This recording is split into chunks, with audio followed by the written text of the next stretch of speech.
How's it going, YouTube? I stumbled across this video a little while ago that I wanted to share, with the naysayers that say, cops don't do that. They don't harass people. They don't stalk people, And like I've said before, victims of this program are victims for different reasons. You can be a whistleblower of a Fortune 500 company and you start to, shed light on extortion, whatever the situation may be. You can be, ex-wife of someone, as this individual that we're about to show was, and her husband, I believe, was in law enforcement. He got all his buddies to stalk her and try to, ruin her life. You can be a crash test dummy where they're just trying to perfect their tactics on you. This satanic program is really in place for God's elect, the 144. But nobody is safe from it. You can be, a scientist that discovers, the cure to cancer, and then you go missing like some have. So there's a wide spectrum of individuals and victims for different reasons. But like I said before, the whole program has been in place because they've been anticipating the end-time army. So I'm going to play a little bit of it, and then I'm going to end the video. What is up, YouTube? This is Brock with the Badger Report. Today I'm going to show you 100% proof without a shadow of a doubt that the police participate in gang stalking. You hear a lot of personal testimonies out there on the internet from targeted individuals, but it's mostly based on their personal observation. There's not a lot of proof being circulated about this to back up our testimonies. Well, here it is. Here it is for you. And it's going to be up to the TI community to share this out. Share this out to family, friends, social media of all kinds. Share this out. This is 100% proof. So without further ado, let's jump right into it. A nearly 2-year investigation into the conduct of both current and retired members of the Calgary Police Service has culminated in a number of charges. 3 officers, 1 former officer of the service, 1 former civilian member of the service, and 1 citizen were charged on Wednesday, June 15th, 2016. In August 2014, a woman came forward with allegations of harassment by a group of individuals,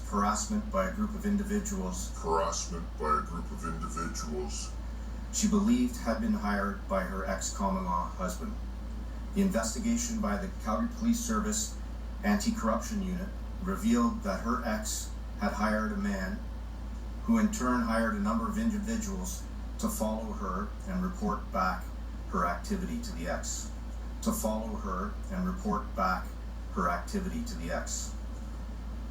The man who was initially hired by the ex is a retired member of the CPS and conducted security work after he left the service.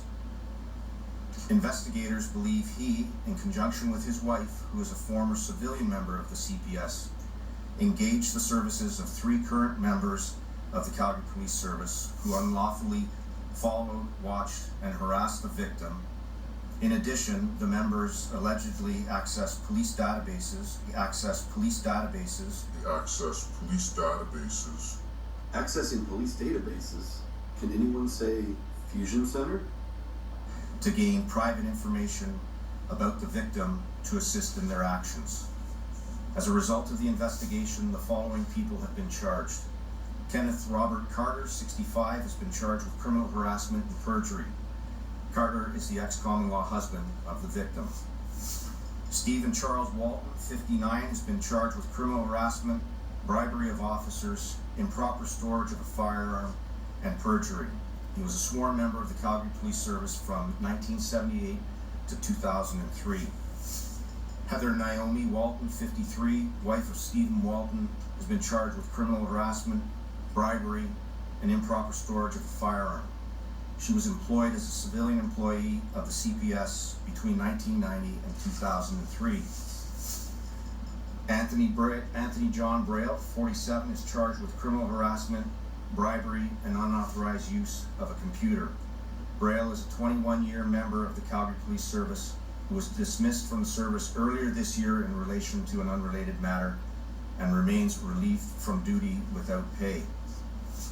Brian Allen Morton, 32, is charged with criminal harassment, bribery, unauthorized use of a computer, and breach of trust. Morton is a 9-year member of the Calgary Police Service. Morton was suspended with pay Wednesday, August 12th, 2015, and his suspension status is currently under review. Bradford Robert McNish, 58, is charged with bribery, unauthorized use of a computer, and breach of trust. McNish is a 14-year member of the Calgary Police Service. McNish was suspended with pay Wednesday, August 12, 2015. His suspension status is currently under review. Professional Standards Section investigation will proceed upon the conclusion of the criminal process. It's a sense of betrayal that officers feel. They uphold the public's trust at the highest level, and whenever that's eroded, it feels personal. And I can tell you that there are about 1,500 calls that are going to be answered today. 850 of them we're going to have officers attending, and each one of them go out there to do their very best. And that betrayal runs deep. Justice Mahoney saying on Wednesday that the offenses were not short-term schemes, that they were serious, persistent, and bold. Brian Morton, Brad McNish, and Anthony Braille were found guilty following a trial in April 2018. Justice Mahoney calling their actions a campaign of harassment and intimidation. Harassment and intimidation. Harassment and intimidation. The three officers all worked for a private investigator outside their jobs and spent 2 years targeting Kelly Taylor, who is in a custody battle with her ex. Taylor's former boyfriend hired the PR firm to try and collect damning evidence against her. Morton was on active duty at the time and was found guilty of criminal harassment, breach of trust, bribery, and unauthorized use of a computer. He was sentenced to 30 months. Brad McNish was on workers' compensation at the time, and on Wednesday, McNish was sentenced to 6 months. And Anthony Braille, who is on suspension from the Calgary Police Service during the harassment, was sentenced to 3 months to be served intermittently.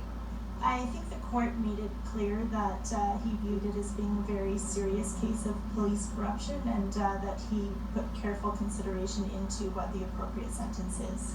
The public puts significant trust in them. They have significant powers and authorities, and so it's important that they not breach them. But anyways, that's just a quick video for the keyboard gangsters out there that leave you messages and say, "You're delusional.